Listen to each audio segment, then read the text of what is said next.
Belief is the enemy of knowing.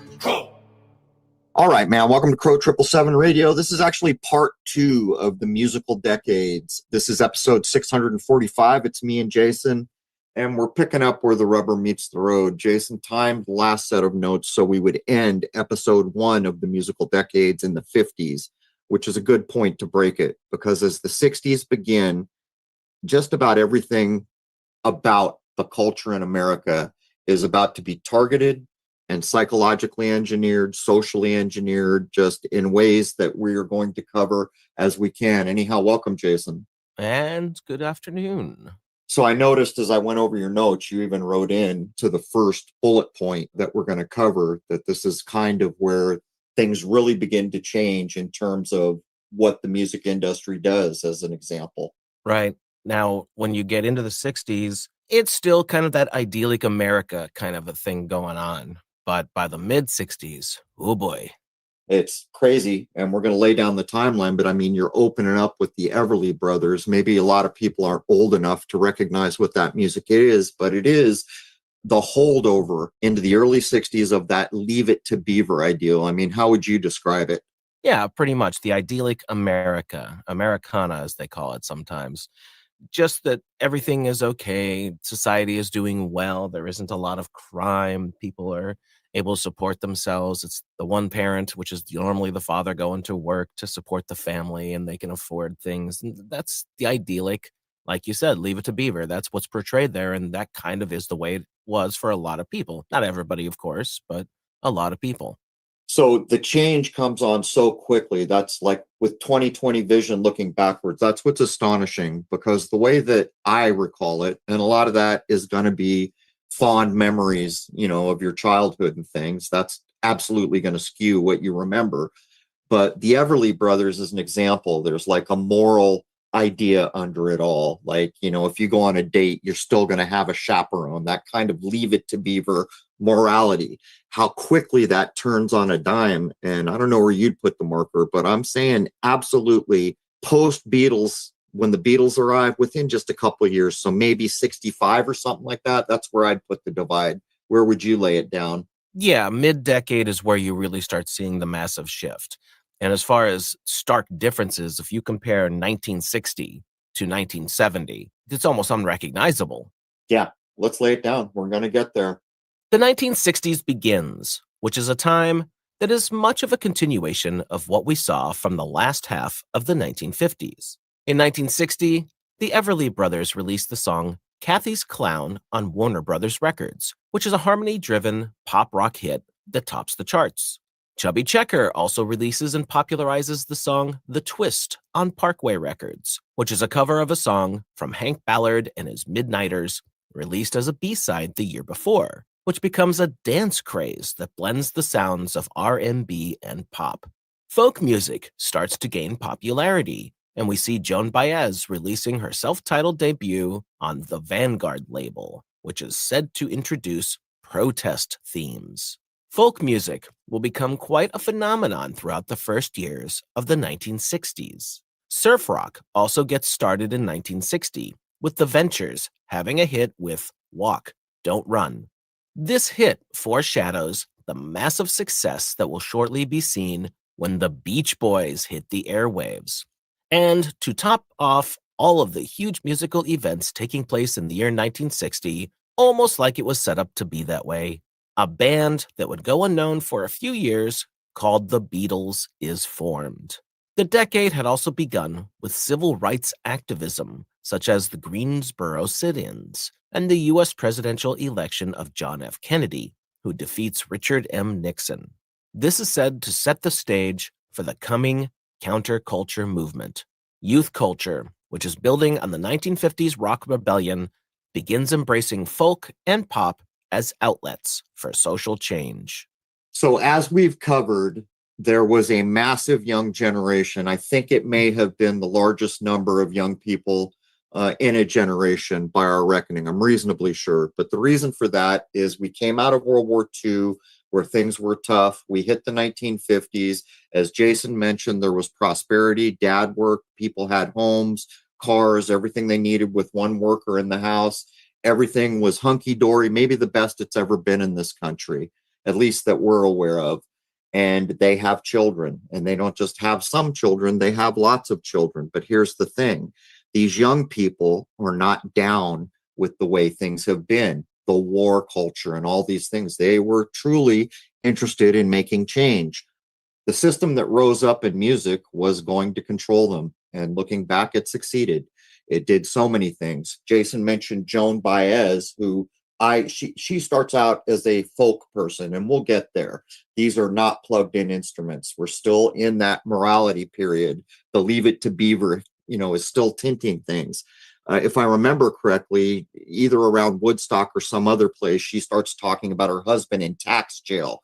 So basically, while the drumbeat of war is being played by the government, people like Joan Baez, who I view as an agent of the system, is talking about protesting against that. In other words, playing both sides. We get into the surf rock and things like this. It's a big deal. As an example, the Ventures, I'm not sure, Jason, but I'm pretty sure the Ventures wrote Hawaii Five-0 theme. You think that's right? I think so. Yeah, I think it is too. It's a big step up in music. It's new. It's an interesting genre. But as we go forward, and the Beatles come to be, which Jason just told you they formed, and either right here where we are or shortly, they're going to be getting trained up by the Tavistock crew in Germany. But we'll move in here, but I'm trying to set the stage for how quickly what was going on was coming to pass. Now, what you're referring to is what's called the baby boomer generation. And in my opinion, the elite of this world did not see what happened with the baby boomers. I don't think they saw it coming. They didn't fathom that the people, the pretty decent from a social standpoint people who went and fought World War II would then want to come home and have an extremely normal life after the horrors they experienced. Yeah, I think you may be right, Jason. I'm sorry, go ahead. So what did they do? They came home and they had families, and in many cases, large families. And that's the baby boom generation that so many people like to whine and complain about, is that's the problem for everything. And they're not the problem for everything. It's the controllers manipulating everything as usual. Right. Displaces abundance, and we're told the exact opposite. But I think there's some markers that you and I have covered that prove what you just said. As an example, I think it's the 1970s, the first time I start hearing the mainstream talk about overpopulation. And you and I covered when we think the population began to fall. And I marked that in the 70s. We always use women's lib as the marker because it's a good marker. When women's lib happened, they convinced women they needed to act more like men. They went to work, and instead of starting a family in their early 20s, it started in the early 30s. So we know certainly, and by the way, Espelin's book, The Tavistock Institute, gives you the factual numbers on this. So I think you're right. Just a simple decade after what we're covering here, they're already talking about overpopulation and putting measures to reduce it. Well, not only that, I think it's one of the reasons they went and blasted out the generation, because there were more of them than they really had thought was going to happen. And then they throw the women's lib thing in there to make sure that that never happened again by controlling and breaking up the families. Right. And the divide and conquer tactics start to show too. Most people aren't aware. We didn't have the term teenagers before this time. Now think about what's going on in our world. What do we have? We have Generation Alpha, Generation Z. These are divide and conquer tactics, right? When you look at another human being in your country that looks kind of like you or doesn't, speaks the same language, went to the same schools, but they're different because their generation was different. This was not a thing pretty much when I was young. There was the cultural difference of young people respected older people, and there was a dividing line there somewhere. But here they introduced the term teenagers to start that division. In 1961, folk music gains one of its prime heroes, at least until he goes electric a few years later, when Robert Zimmerman, more commonly known as Bob Dylan, releases his self-titled debut album on Columbia Records, which introduced folk protest songs like Talkin' New York. This first album of Bob Dylan's only sells modestly, but it won't be long until he becomes a cultural icon. Another folk act, Peter, Paul, and Mary, also form and begin popularizing folk music with harmonies. The sound of Motown also begins to rise this year with the Marvelettes' release of Please Mr. Postman on Tamla Records, which is a soul pop hit song that tops the charts. Motown, which is short for Motortown, which is a reference to the city of Detroit's auto industry, was founded as Tamla Records in 1959 by Berry Gordy Jr., who was a former boxer and songwriter, and officially became Motown Records in 1960. It had started as an independent label that was focused on Black artists, aiming to create crossover hits that appealed to both Black and white audiences by blending R&B with pop music sensibilities. Soul music, which Motown helped to define and popularize in the 1960s, evolved from 1950s R&B, gospel, and doo-wop, which was characterized by emotive vocals, strong rhythms, and themes of love and heartbreak, and would also include social issues. So I'm going to try to draw a picture here of what a big deal this is. Motown, taken from Motortown, because Detroit is the motor capital of the world. But what most people don't remember is it used to be said at this period of time, all the way up into the early 80s, because that's where it stopped when they started dismantling Motortown or Detroit, that what was good for Detroit was good for the country. It's hard for an American to recognize what it must have been like to be in other parts of the world, to see the best cars and just everything coming out of America. It was the marvel, literally the white knight, because of what had happened in World War II. And it was producing Hollywood movies that painted a picture, these cars that everyone wanted. But the thing is, back then, you can't separate any part of American culture from the car culture and the musical culture. Nearly every week, there was music that we still gravitate towards coming new, brand new. Every month, oodles of albums and songs coming out of Motown, coming from the rock, coming from every angle. I actually saw a clip of Berry Gordy running a boot camp for the new Motown artists to make sure they didn't act too Black so that the music would sell to white audiences. But the picture I'm trying to paint, maybe Jason can do a better job, is it was in lockstep with culture in America. The music was ubiquitous and it was flowing in at a rate that we've never seen since. Yeah, totally. Motown's some of the best music ever recorded. It's just phenomenal and absolutely can go for anybody. It doesn't matter your skin color. It's just really, really good, well done, well recorded music. Yeah, and to some degree, it's before the full-on programming. And, we get Bob Dylan, and Jason says he didn't catch on at first. Well, he couldn't sing. He's not a good singer. So maybe that normalization had to take place where he became known for the actual words he was saying, and to some degree, the simple folk melodies he was playing. But prior to Dylan, I can't think of an artist that was on the radio who didn't have singing skill. That is changing as well. Dylan's vocals were not the greatest, obviously, but he also got in with some other people who were bigger figures from the previous generation in the folk scene. And I'm sure that helped boost him up by him just palling around with them. When I think about it and I look back, to me, it was the lyrics. They're so packed with so much, and they were aimed at a time when that meaning was amplified. And I think I recently saw an interview where he was asked, how come you don't write the songs like you used to? And he said, I don't know where those songs came from, and I can't do that anymore. In 1961, in Hawthorne, California, the Beach Boys is formed by brothers Brian Wilson on vocals, bass, and keyboards, Dennis Wilson on drums and vocals, and Carl Wilson on guitars and vocals, along with cousin Mike Love on vocals and friend Al Hardeen on guitar and vocals. David Marks briefly replaced Hardeen from 62 to 63, with Bruce Johnston joining later in 65. The Beach Boys are said to have been inspired by 1950s rock and roll, doo-wop, and early surf music, with the band crafting a sound that is centered on vocal harmonies and beach-themed lyrics. Brian Wilson, who was the group's primary songwriter and producer, was influenced by producer Phil Spector's Wall of Sound style of production, which emphasized layers of instrumentation along with studio innovation. The band is signed to Capitol Records in 1962 and then enjoyed their first national hit with Surfin' Safari, which begins a string of hit singles that reflect the Southern California youth culture of surfing, cars, and romance, which is dubbed the California Sound. The Beach Boys are considered one of the most critically acclaimed and commercially successful bands of all time, selling over 100 million records worldwide. They go on to help legitimize popular music as a recognized art form and will influence the development of musical genres and movements such as psychedelia, power pop, progressive rock, punk, alternative, and lo-fi. There is also a lot of weirdness around the band, most especially with Brian Wilson, who is said to have struggled with mental health issues, as he had been diagnosed as schizoaffective and bipolar.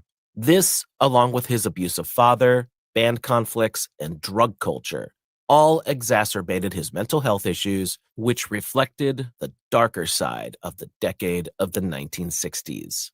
And there it is. We are in the early 60s, and a couple things Jason just laid down are a big deal. We just heard drug culture for the first time. In the long run, this is going to do as much or more damage to American culture than anything I can think of.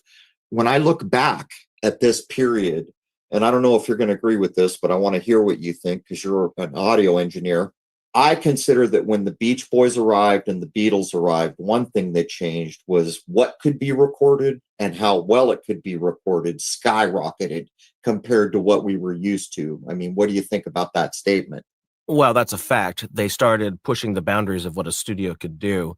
And Abbey Road was actually kind of behind the times with the 4-track machines and all those kinds of things.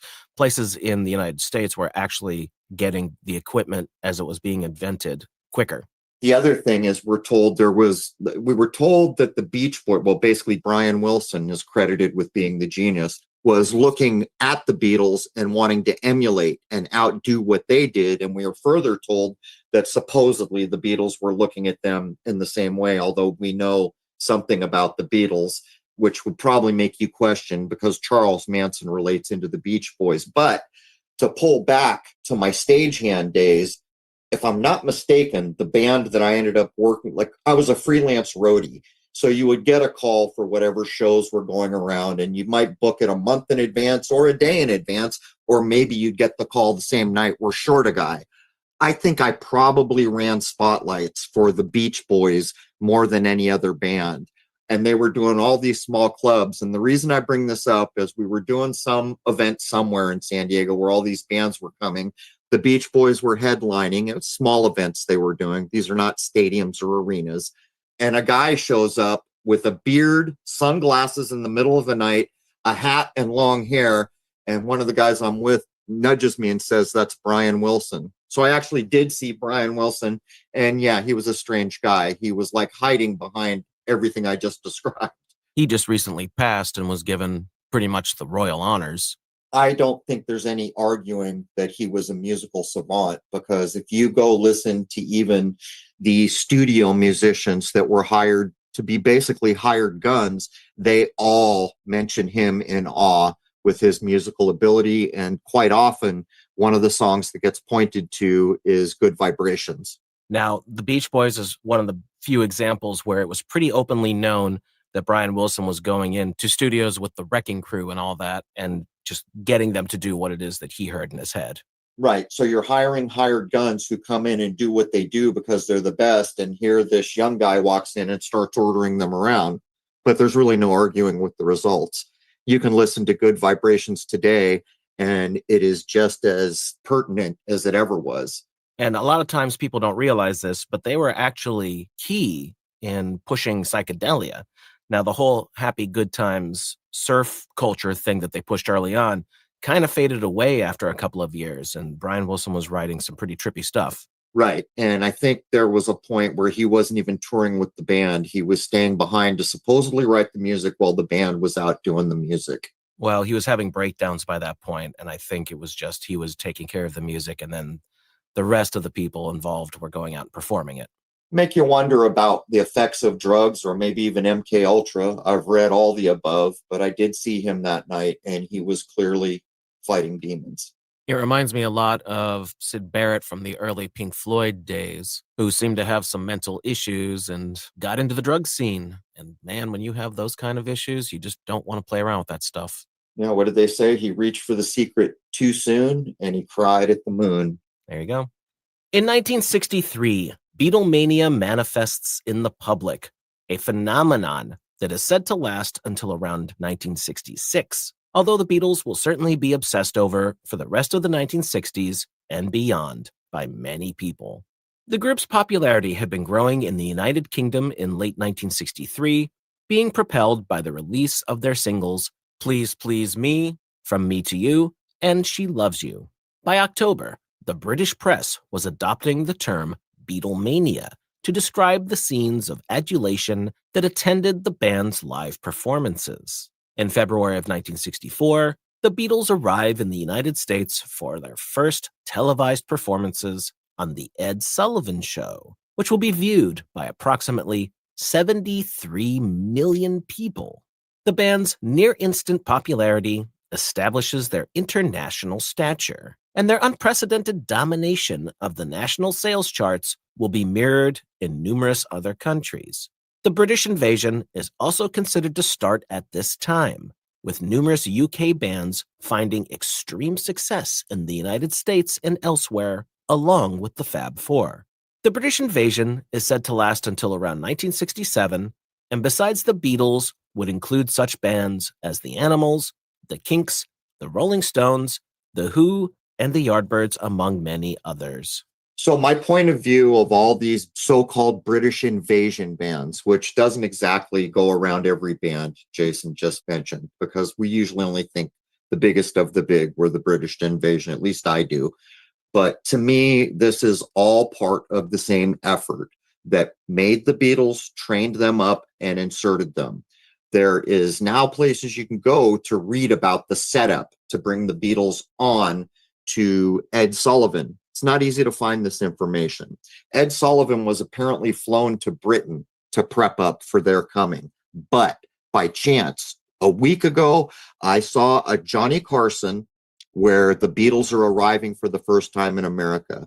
I don't know the name of it, but it shouldn't be that hard to look up. Go look at that Johnny Carson clip if you want to know what's going on.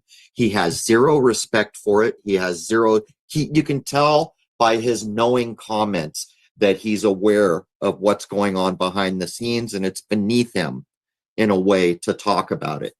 Johnny Carson, just look up the clip where he's talking about the Beatles coming to America for the first time. But Jason, are you aware of the claims that Ed Sullivan was flown out to Britain to prep up for this? I've heard that, but I was trying to find any direct evidence to prove that. It's difficult, which is why I mentioned it's difficult to find. I did see it in print, and I had thought Daniel Estulin had also done something. As a matter of fact, I'm pretty sure he did, but I didn't have time. I couldn't find it. But to set the stage, the Beatles were set up as a control mechanism. This is my point of view. This is not what you're going to be told in the world. To control the booming young generation who are ready to change things. And we'll move through, but maybe I should clip it there. There's one more thing we should state, and that's just how important of an effect that the Ed Sullivan Show had at this time. Ed Sullivan came out of the big radio networks, so he had been around for a long time and was a very respected figure in the American public's eye. Ed Sullivan was part and parcel of American culture once the TV had made it into American culture. He was on near dinner time, and it was different back then because typically families had a dinner time together, and they had an idea called the Family Hour on TV. What Ed Sullivan did was called a variety show, and it was a show where there might be a juggler, then an animal act, then almost always a music act. And that music act could be anyone from the Beatles to someone from my parents' generation. Could be folk, could be rock. And they were very, very popular shows. But Jason, I think you underscored it when you laid down that 73 million people tuned in the night of the Beatles. But that's not even the part that sticks out about that is I remember that all the young kids that were music buying age, they made it a point to be in front of Ed Sullivan that night. And it was talked about for weeks after the fact. That's a pretty big number for 2025, but for 1964, that's massive. That's massive. You want to make a dent in American culture, numbers like that show that you did. Psychedelic music is called a transformative genre that emerges in the mid-1960s and is defined by its experimental approach aiming to replicate or enhance the sensory and psychological effects of psychedelic drugs like LSD, which was rapidly becoming widespread in Western nations at this time, while also reflecting the 1960s cultural rebellion and spiritual exploration. Psychedelic songs would often break from traditional verse-chorus structures and would use extended jams, modal scales, and non-linear compositions, with tracks ranging from 3-minute singles to 10-minute-plus improvisations. Songs featured unconventional chord progressions, such as modal or Eastern-inspired scales, and melodic experimentation, often with droning or hypnotic patterns that were attempting to evoke altered states. Tempos and rhythms would vary from slow, dreamy ballads of around 60 to 80 beats per minute to frenetic rock of around 120 to 160 beats per minute, with polyrhythms that were inspired by Indian or African music. Lyrics were surreal, poetic, or philosophical, and often would explore drug experiences, spirituality, or social rebellion. Themes reflected the counterculture's ideals of peace, love, and freedom, as well as critiques of consumerism and war. Psychedelic music would incorporate unconventional instruments, such as the sitar, theremin, mellotron, and tape loops for avant-garde effects. Electric guitars might feature distorted, fuzzed-out tones and effects like reverb, delay, and wah-wah pedals. Keyboards and organs were used for atmospheric textures.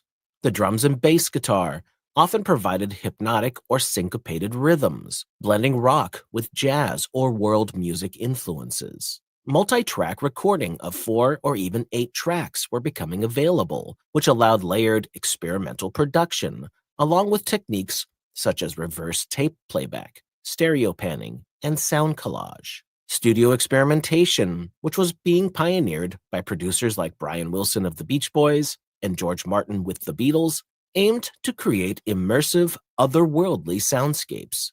Psychedelic music was driven by a mix of British and American artists, with influences from folk, blues, and Eastern music that helped to shape the sound of the 1960s counterculture.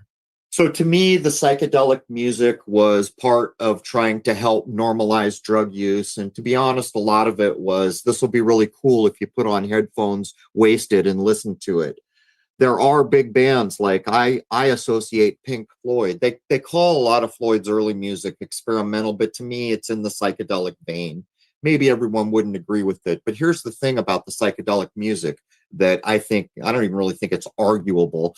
They're normalizing the idea that drugs are going to be used, and the experience is written about, and you're supposed to be high when you listen to it. The music doesn't hold up, not like the music of Motown or other bands we could notice. I mean, if I think right now, Jason, think of a couple psychedelic songs that held up. I can think of a couple, like maybe I think it's called White Rabbit by Jefferson Airplane. Yeah, and there are maybe a couple Beatles songs, but those are the least popular of the Beatles songs. Can you think of any others? Incense and Peppermints by Strawberry Alarm Clock. There you go. Even their names are reflecting that idea, like vanilla chocolate, Strawberry Alarm Clock. That's part of the drug usage. Still a good song, though. There are a few that hold up, but on the majority, I would estimate that they really don't hold up compared to the other music that was written in that time.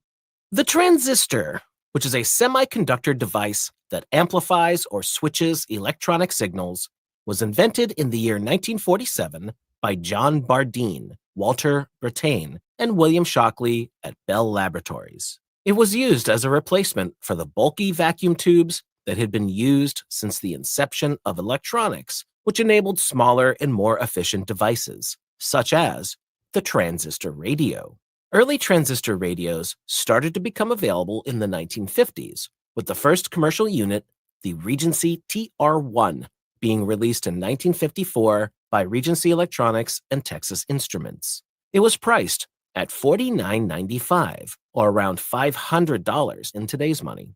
This radio was pocket-sized and battery-powered and offered AM reception, which made it a novelty for early adopters, which would be those who could actually afford one. By the later 1950s, companies like Sony in Japan introduced models like the Sony TR-55 in 1955, which had improved sound quality, but their mass-market success came in 1957 with the release of the TR-63. This would lead to the transistor radio becoming the most popular electronic communication device of the next 2 decades. By the early 1960s, transistor radios were becoming smaller and cheaper, some now as low as $10 to $20 by 1965, as well as more reliable, with improved AM reception and with the addition of FM bands by the late 1960s. By 1965, millions of transistor radios were being sold annually, with over 50% of U.S. households owning at least one by the late 1960s. Portable transistor radios revolutionized how music was consumed, particularly rock music, by making it mobile and accessible, by giving users an anywhere, anytime capability. Transistor radios also empowered teens to curate their own music experiences, listening to British invasion hits and psychedelic music outside of any sort of parental controls. Since prices on units had come down to $10 to $20 by the mid-1960s, transistor radios were now affordable with teen allowances with a bit of saving, unlike expensive home hi-fi systems, which made music a personal and youth-driven medium. This sort of music consumption, of course, would be revolutionized again in the 1980s with the invention of the Sony Walkman cassette player. After that, the notion of portable entertainment was completely a cultural norm. So in the blog that I wrote for part 1, Rose introduced the idea in that blog of format, and she used the 45 record. But what we're talking about here is format. What can we deliver the music on? The transistor radio was a massive deal.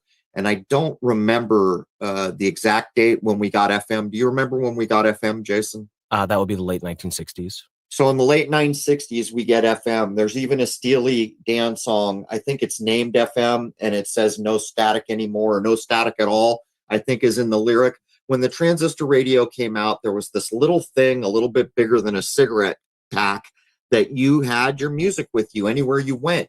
And when FM hit, that static scratchiness that's associated with amplitude modulation, which is AM, went away. And it was as big a deal, maybe not bigger, but as big a deal as when streaming hit, in the same way when the Sony Walkman hit. The only format change that I can think of that was a big deal, but not all at once, was the CD. That seemed to be more gradual. But what we're looking at here is the ability to mass communicate. And the idea that we're talking about here in the transistor radio, I wish I knew the name of it. It's reflected in a movie that talks about this pirate ship in Britain that goes off the coast of Britain to play music to the young. You can probably look it up with just what I've told you. But it's called Pirate Radio, I think. Yeah, I think you're right. Pirate Radio. It's the only reason that movie is a big deal is because all the young people had a transistor radio and they could get away from their controlling parents or other things. But that's a movie worth a watch. And even Gilligan's Island normalized the concept of the transistor radio because they had one on the island that they were always recharging. Good point. They even have an episode where Gilligan's tooth becomes the antenna. The 1970s are upon us, and it is time for another socially engineered shift.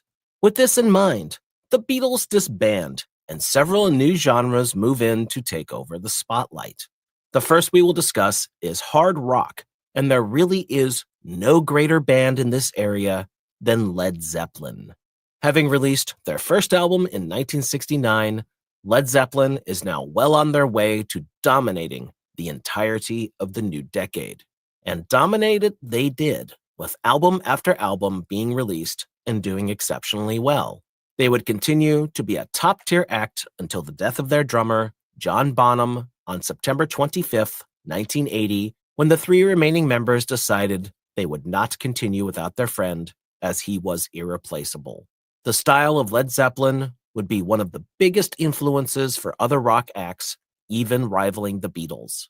Another similar but heavier guitar-driven style of music is pioneered in 1970 with the release of the first album by Black Sabbath. With this record's release, the genre of heavy metal is born.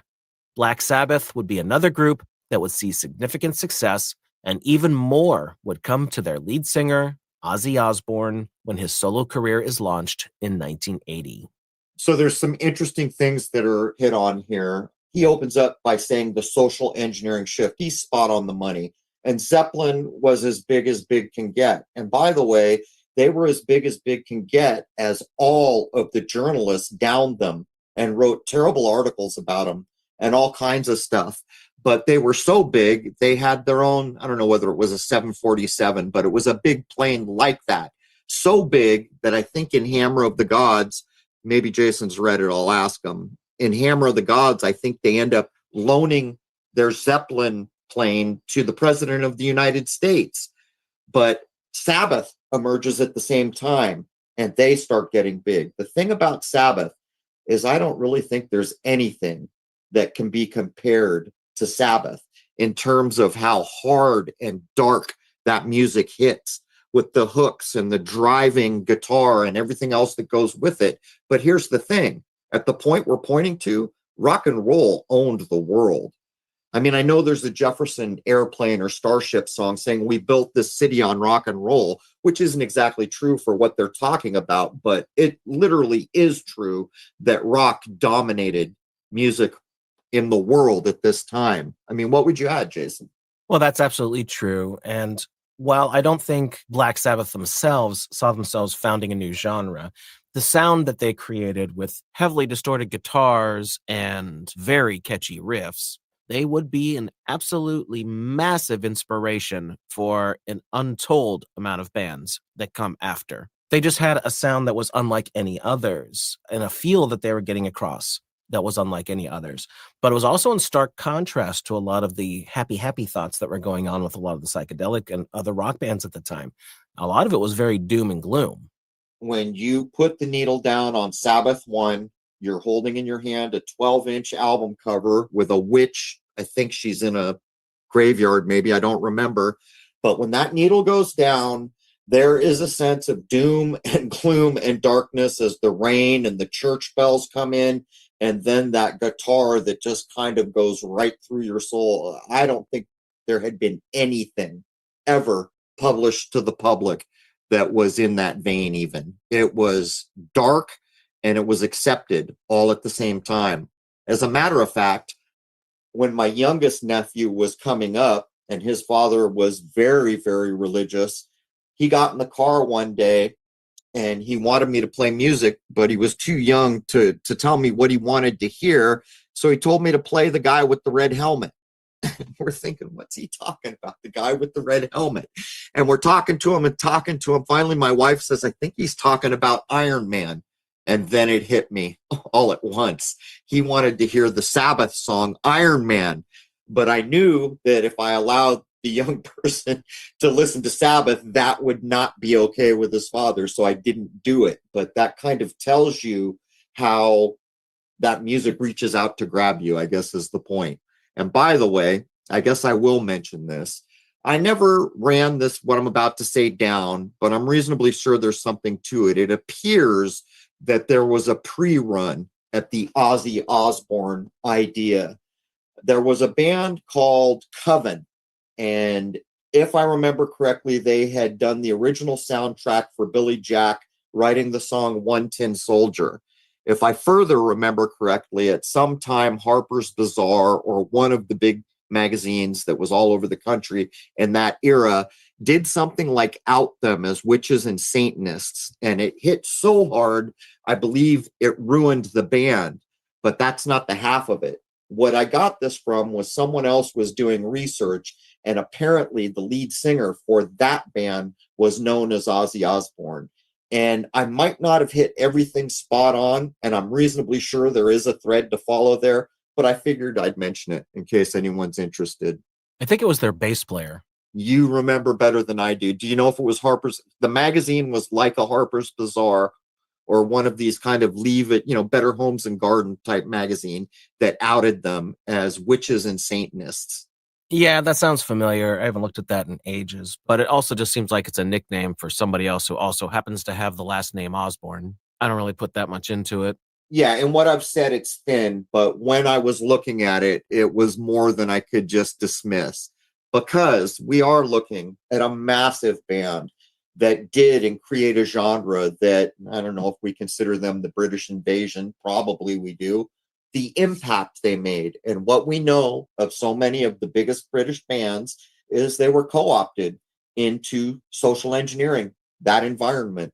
Having been released in October of 1969, but seeing peak success in January of 1970, the Jackson 5's release of I Want You Back is their debut single from Motown Records, which introduces the young Michael Jackson as a significant talent, with their sound blending soul and pop to create a vibrant crossover hit that epitomized the Motown sound and set the stage for the group's dominance in the early 1970s.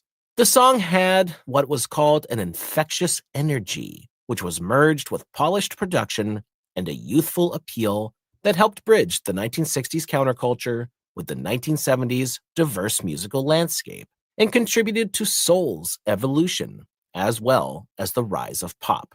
The song was produced by Motown's in-house producers, known as the Corporation, with the music being recorded by Motown's in-house band, known as the Funk Brothers. It was crafted to maximize crossover appeal, with a tight arrangement and a polished mix.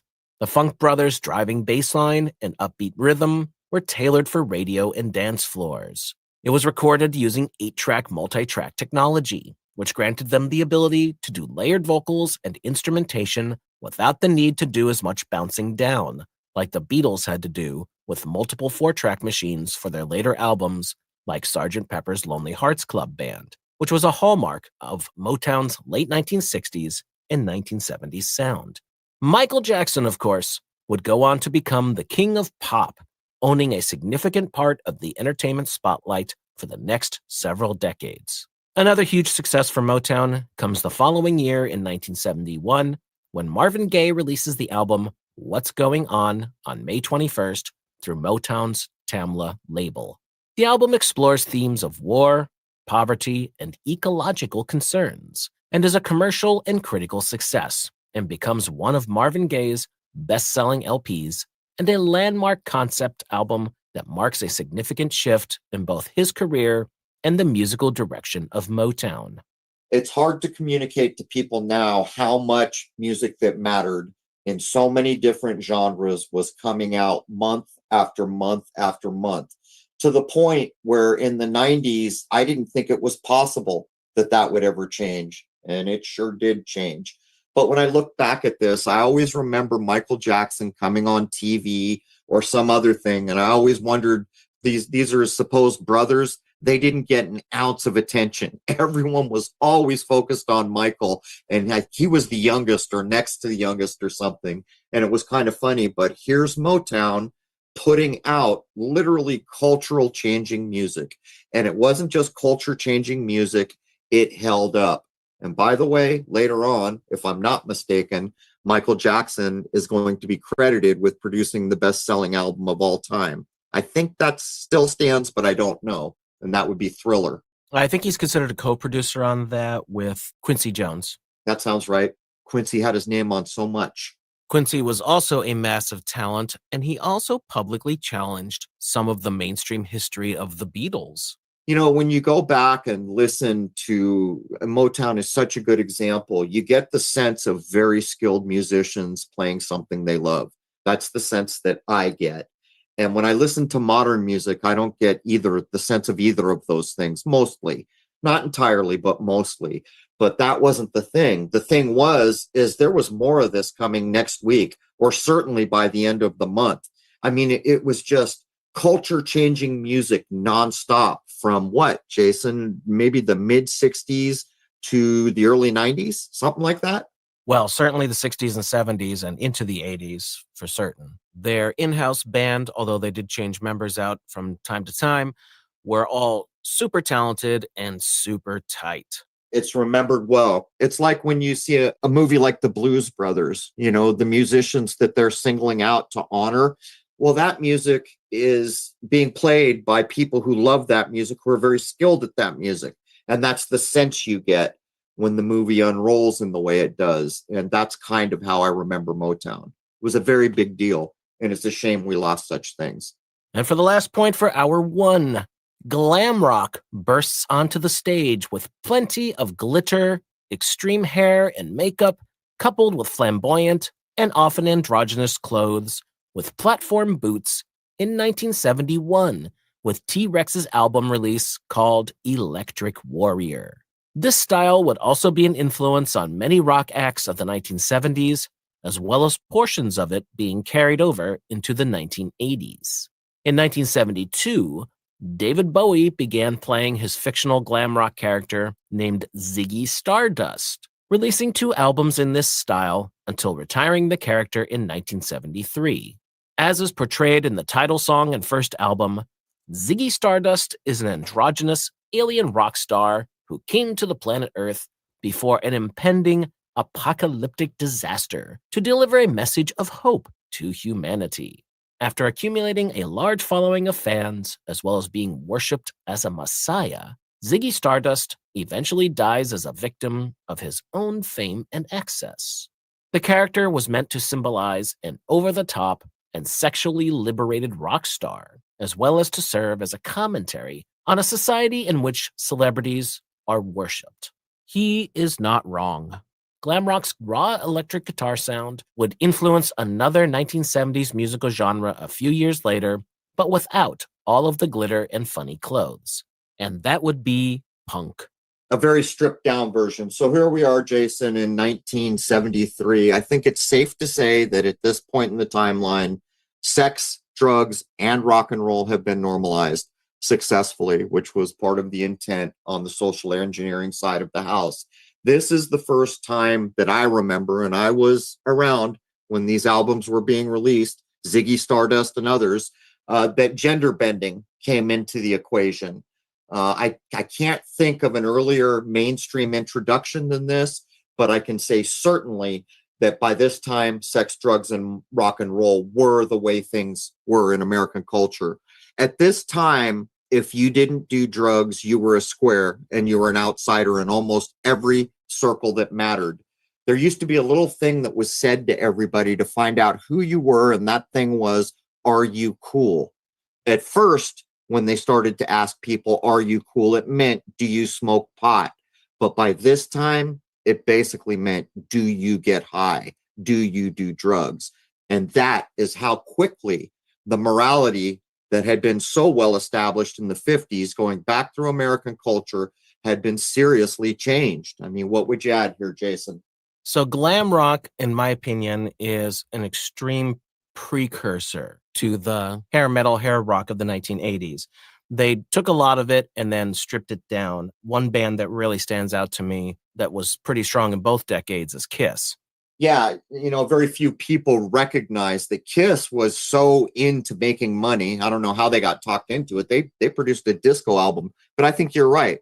I think David Bowie was the center, in my view, my experience, of the kind of gender bending idea, even writing into the lyrics, mom doesn't know if you're a boy or a girl. That's in one of his songs. I don't remember which.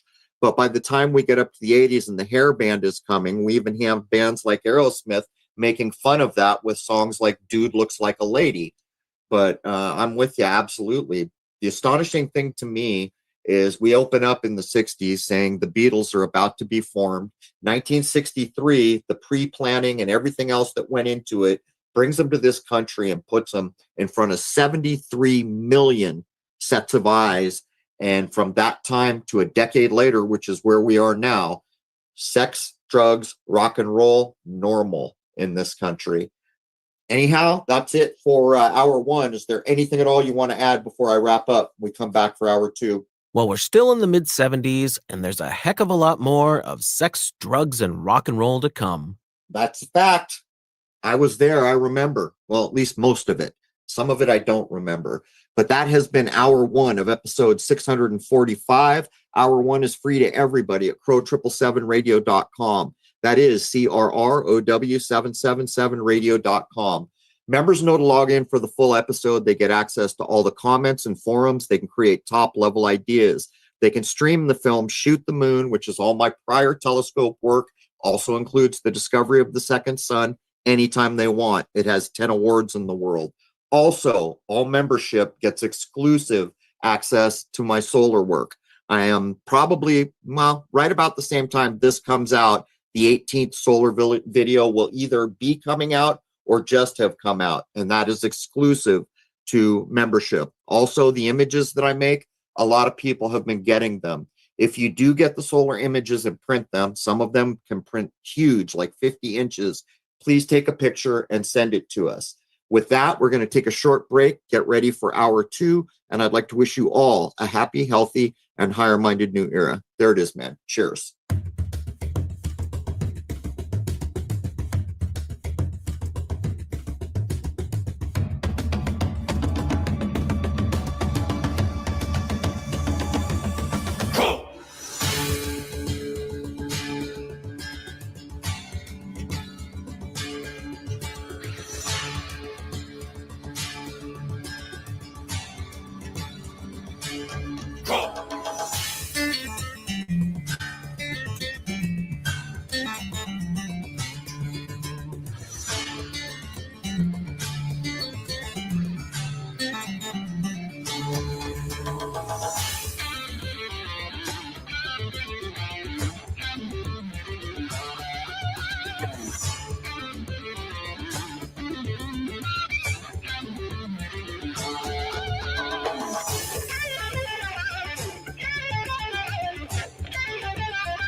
Belief is the enemy of knowing.